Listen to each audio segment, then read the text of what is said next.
사랑하는 행복한 교회 성도 여러분, 이 영상을 보신 하나님 나라의 귀한 자녀 여러분, 오늘은 2021년 3월 29일 월요일입니다. 고난주간의 첫 번째 날이 되었습니다.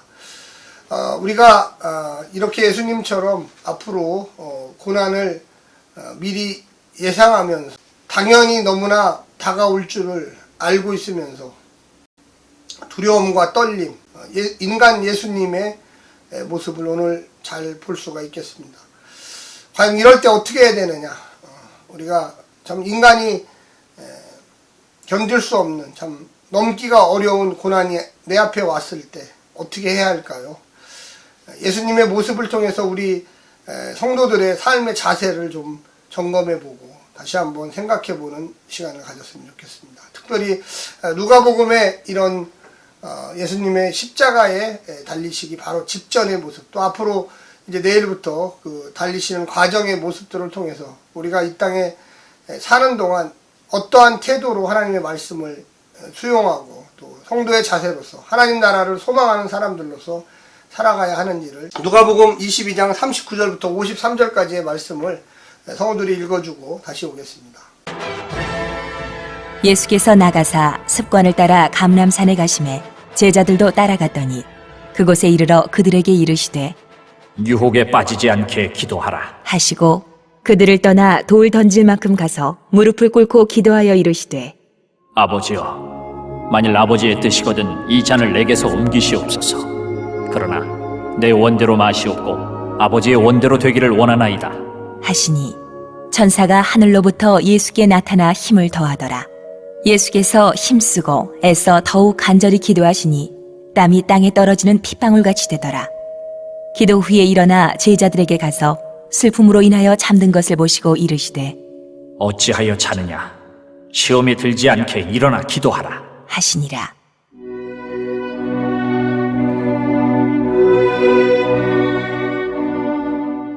말씀하실 때에 한 무리가 오는데 12 중에 하나인 유다라 하는 자가 그들을 앞장서 와서 예수께 입을 맞추려고 가까이 하는지라. 예수께서 이르시되 유다야, 내가 입맞춤으로 인자를 파느냐? 하시니 그의 주위 사람들이 그 된 일을 보고 여짜오되 주여, 우리가 칼로 치리이까? 하고 그 중에 한 사람이 대제사장의 종을 쳐 그 오른쪽 귀를 떨어뜨린지라. 예수께서 일러 이르시되 이것까지 참으라. 하시고 그 귀를 만져 낫게 하시더라. 예수께서 그 잡으러 온 대제사장들과 성전의 경비대장들과 장로들에게 이르시되 너희가 강도를 잡는 것 같이 검과 몽치를 가지고 나왔느냐? 내가 날마다 너희와 함께 성전에 있을 때에 내게 손을 대지 아니하였도다. 그러나 이제는 너희 때요 어둠의 권세로다. 하시더라. 오늘 본문을 보면 예수님이 제자들과 함께 감람산에서 기도하시는 모습, 겟셋만의 동산이라고 요한복음에는 표현되어 있습니다. 자주 기도하러 가셨던 곳이라고 또한 나와 있습니다. 예수님이 이제 인간으로서 어떻게 보면 마지막으로 하나님께 자신의 소명의 길, 메시아의 길, 그 길에 들어서기 위한 단계에 접어들었습니다. 예수님은 옆에 있는 제자들에게 이야기를 합니다.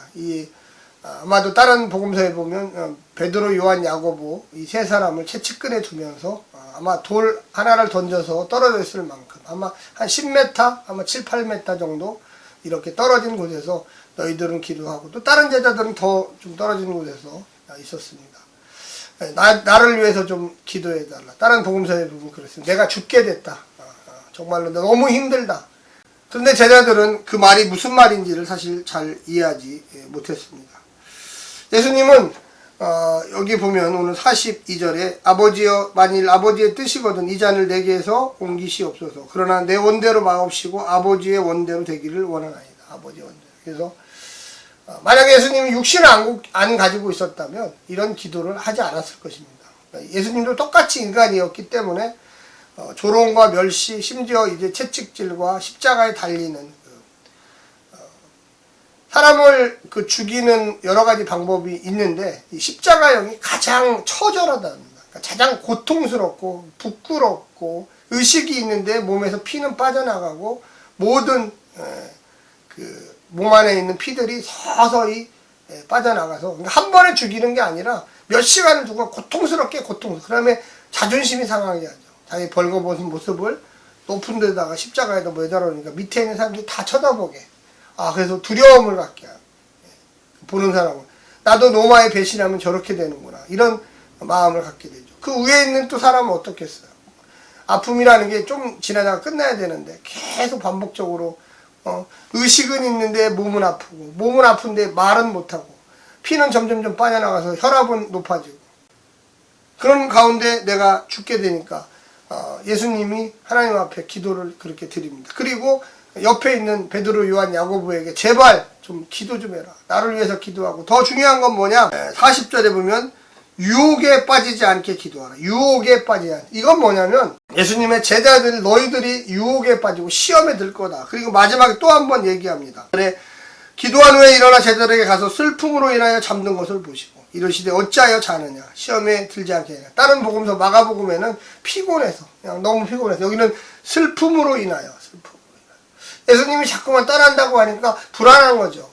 왜 그러시지 예수님? 근데 마가복음에는 예수님이 제자들을 눈이 피곤해서 눈이 감겨버렸어요. 너무. 하여튼 이후에 어떻게 됐든 간에 하여간 이 기도의 중요성, 어떤 인생에 도저히 감당할 수 없는 그 일들이 내 앞으로 점점점 다가온다는 걸 인식하게 될 때, 하나님 내가 이 시험과 고난에서 이기게 해주십시오.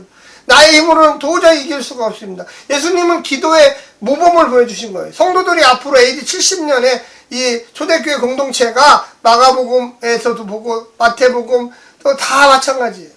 AD 70년에 예루살렘 성전이 멸망하고 예루살렘이 멸망하고 다 불불이 흩어질 때 너무나 힘들고 고통스러운 그 당연한 과제가 올 때, 도저히 인간의 힘으로서는 어떻게 할 수 없는 일들이 벌어질 때 예수님은 어떻게 했습니까? 기도했습니다. 예수님조차도 하나님 하고 아버지 하고 하나님 이렇게 불렀어요. 이걸 보여주는 거예요. 너희들도 앞으로, 어제 본문에서 뭐라고 했어요? 너희가 전대, 돈주머니와 칼과, 어제 본문에서 보면 전대, 돈주머니와 배낭, 뭔가 물건을 넣는 거, 그 다음에 검, 너희들이 흩어질 건데 그런 것을 준비해서 가서 복음을 끝까지 전해야 된다. 오늘 본문에서는 뭐라고 얘기합니까? 어찌하여 자느냐. 시험에 들지 않게 일어나 기도하라. 46절. 일어나 기도해라. 제발 이제 내가 너희들을 떠난다. 내가 이제 어떻게 보면 너희들에게 시험거리가 될 수도 있다. 너희가 나를 이제 내가 예수님 따라다녔는데 왜 예수님 저렇게 힘이 없이 아무런 저항감도 없이 잡혀서 죽게 되는지. 유혹, 사탄의 그 미혹, 여기에 너희가 빠질 수 있으니까 주의해야 된다. 그러면서 이제 새벽에 미명에 해가 뜨기 시작하는데 그때 어르스름한 사람이 나타나는데 가룟 유다입니다. 그 뒤에 대제사장들이 보낸 성전 경비병들이 나타나기 시작했어요. 그리고 예수님께 와서 예수님께 키스, 입맞춤을 합니다. 그거는 존경의 표시예요. 원래 선생님께 인사드리는 거예요. 선생님 잘 지내셨습니까? 하면서 유대 문화에서는 입맞춤을 하는 겁니다. 뭐 입맞춤이 여기가 아니라 여기죠. 여기 볼 키스. 근데 이것이 배신의 도구로 바뀌었어요. 존경의 표현이 배신의 신호로 바뀐 거죠. 내가 입맞춤하는 그가 너희들이 잡으려고 하는 예수다. 그래서 거기에 보니까 유다라 하는 자가 그들을 앞장서 와서 예수께 입을 맞추려고 가까이 하느니라. 예수께서 이르시되 유다야, 내가 입맞춤으로 인자를 파느냐? 돈 주고 넘기느냐? 배신을 때리느냐? 주위 사람들이 그된 일을 보고 여짜오되 주여 우리가 칼로 칠까? 아까 검을 준비하라고 그랬잖아요. 호신술, 호신용 칼이 이 정도만 합니다. 그래서 여기다 넣고 다녀요. 뭐 지금의 시대에도 마찬가지죠. 지금도의 시대도 여자분들이 뭐 호신용 스프레이도 갖고 다니고 충전기, 전기. 마찬가지로 그 당시에도 이 밀란의 시대, 반란의 시대에 많은 또 이 강도들이 있었기 때문에 자기 자신을 변호하기 위해서 예수님도 검을 사라고 그랬잖아요. 검을. 칼을 사라. 그래서 베드로가 여기 이름은 안 나와요. 근데 딴 데 보면 베드로가 얼른 칼을 꺼내서 예수님을 잡으려고 하는 성전 경비병의 귀를 잘라버려요. 위협을 주는 거죠. 귀 자른다고 죽지는 않으니까. 야, 우리 선생님을 잡어! 팍! 이렇게 해서 이걸 잘라버렸어. 나름대로 방어를 한 거예요. 아까 어떻게 보면 예수님이 어제 본문에서 가르쳐 주곤 한 거죠. 그랬더니 그거 하지 말아라. 하나님 나라의 일을 성취해야 된다. 내가 죽어야지 메시아가 되고 내가 죽어야지 너희들이 모두 다 구원을 받고 나를 따르는 하나님 나라의 방법. 그래서 그 귀를 주셔서 다시 순식간에 예수님이 잘랐던 데를 붙여줍니다. 이게 바로 하나님 나라 방식. 나를 치고 나를 공격하고 나를 해하려고 해도 그에게 선을 베풀고 그가 하나님의 뜻을 이루려고 하는 거니까 나보더라. 여기 보면 뭐라고 나와 있습니까? 51절 예수께서 일러 이르시되 이것이까지 참으라 하시고 그 귀를 만져 낫게 하시더라. 이것까지 참으라. 악의 세력이 예수님 의의 세력을 붙잡아서 잡아가는 이것까지도 참아야 된다. 예수님을 십자가에 매달리게 하는 이것까지도 참아야 된다. 예수님이 거기에서 고난을 받고 죽는 것까지 너희들은 참아야 된다. 그것이 바로 너희들이 살 것이다. 예수님이 말씀하시기를 야 너희들이 내가 예루살렘 성전에서 가르칠 때는 나를 잡지 않다가 왜 이렇게 컴컴한 새벽 미명에 와서 나를 잡느냐. 결과적으로 너희들은 올바르지 않은 거다. 너희들이 그렇게 나를 잡아야 할 명분을 찾는다면 내가 낮에 예루살렘 성전에서 가르칠 때 잡지 왜 아무도 없는 우리 내 제자들밖에 없는 이 새벽에 와갖고 배신자 유다를 통하여 나를 잡느냐. 그러면서 하는 얘기가 그러나 이제는 너희의 때요 어둠의 권세로다. 그러면서 53절을 마무리합니다. 이제 예수님이 십자가에서 하나님의 명령에 의해서 그리고 자발적으로 인류를 위한 대속의 십자가를 져야 될 시간이 온 거죠. 그래서 잡아갑니다. 사랑하는 성도 여러분, 우리가 이 땅에 사는 동안 이와 같은 어려운 일, 참 어쩔 때는 왜 나에게 이런 일이 생기나. 내가 예수 믿고 하나님 말씀대로 살고 주님의 뜻 가운데 살았는데 도저히 내 인간적인 이해로는 상상할 수 없는 어려운 일이 생길 때 기도하셔야 됩니다. 내 머리로 모든 걸 다 이해할 수 없어요. 정말로 어떤 때는 분노가 치밀고 어떨 때는 내가 수렁에 빠져 있는 것 같고 어떨 때는 내가 조롱과 많은 사람들로부터 압박을 당해도 그 길이 설사 내가 잘못한 일이 없는지라도 이럴 때 하나님께 무릎을 꿇어야 돼요. 주여! 왜 이런 일이 발생합니까? 저들은 나를 치려고 합니다. 내가 어쩔 방법이 없습니다. 주님께서 나를 사랑해 주시고 용서해 주시고 건져 주셔야지만 내가 이 길을 이길 수 있습니다. 예수님은 이렇게 갔어요. 이 잔을 내게서 옮겨 주십시오. 그러나 아버지의 뜻대로 하시기를 원합니다.